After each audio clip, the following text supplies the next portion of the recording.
Secara garis besar, urutan saluran pernapasan manusia yang benar adalah sebagai berikut. Yang pertama, rongga hidung. Yang kedua, faring. Ketiga, laring. Keempat, trakea. Kelima, bronkus.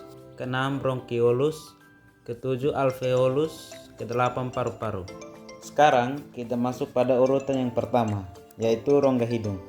Rongga hidung adalah saluran udara yang dibungkus tulang, dibagi oleh septum hidung dan meliputi struktur tulang dan tulang rawan, yaitu turbinat.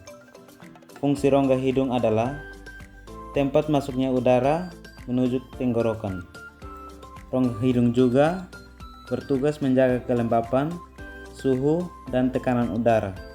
Di dalam rongga hidung terdapat selaput lendir dan bulu hidung. Berikut kita masuk pada urutan yang kedua, yaitu faring. Faring adalah ruang yang terletak di belakang rongga hidung, mulut, lidah, dan laring. Faring berfungsi untuk membawa makanan masuk ke dalam kerongkongan menuju lambung untuk diproses atau dicerna. Urutan yang ketiga yaitu laring. Laring adalah segmen tulang rawan dari saluran pernapasan yang terletak di bagian anterior leher. Fungsi utama laring pada manusia adalah untuk melindungi saluran pernapasan bagian bawah agar makanan tidak tersedot ke dalam trakea saat bernapas. Urutan yang keempat yaitu trakea. Trakea adalah saluran panjang yang menghubungkan laring atau kotak suara dengan bronkus. Dalam sistem pernapasan, fungsi trakea bukan hanya sebagai jalur masuk dan keluarnya udara, tetapi menyaring partikel kotoran yang mungkin terbawa udara sebelum masuk ke paru-paru. Urutan yang kelima yaitu bronkus.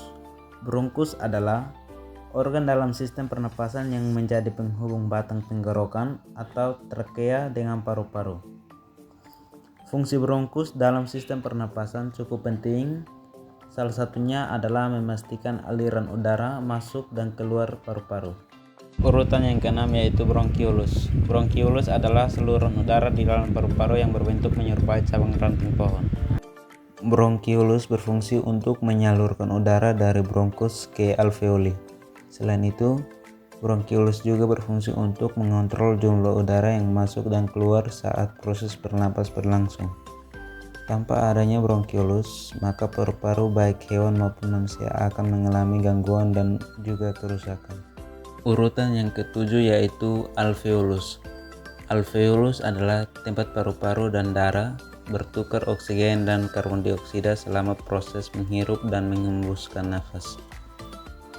Fungsi alveolus adalah untuk mengambil oksigen yang masuk ke tubuh dan melepaskan karbon dioksida. Urutan yang terakhir yaitu paru-paru atau pulmo. Paru-paru merupakan organ respirasi atau pernapasan yang berhubungan dengan sistem pernapasan dan sirkulasi peredaran darah. Fungsi utama dari organ ini adalah menukar oksigen dari udara dengan karbon dioksida dari darah. Sekarang kita masuk pada gangguan sistem pernapasan manusia. Berikut adalah macam-macam gangguan pernapasan yang paling sering terjadi. Yang pertama flu, yang kedua asma, yang ketiga tuberkulosis, yang keempat pneumonia atau radang paru-paru, yang kelima penyakit paru obstruktif kronik atau PPOK, yang keenam kanker paru, yang ketujuh emboli paru. Penyakit yang pertama yaitu flu. Flu adalah gangguan pernapasan oleh virus influenza yang bisa terjadi pada hidung, tenggorokan, hingga paru-paru. Gejalanya yaitu pilek, sakit tenggorokan, bersin-bersin, demam, kadang disertai batuk. Penyakit yang kedua yaitu asma. Asma adalah penyakit peradangan kronik yang menyebabkan masalah pernapasan.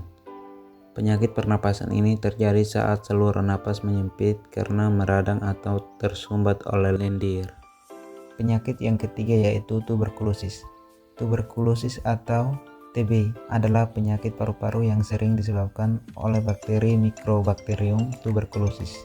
Jika tak segera mendapat perawatan medis, bakteri ini dapat menyerang jaringan paru-paru dan menyebar hingga menyebabkan kerusakan pada organ tubuh lainnya.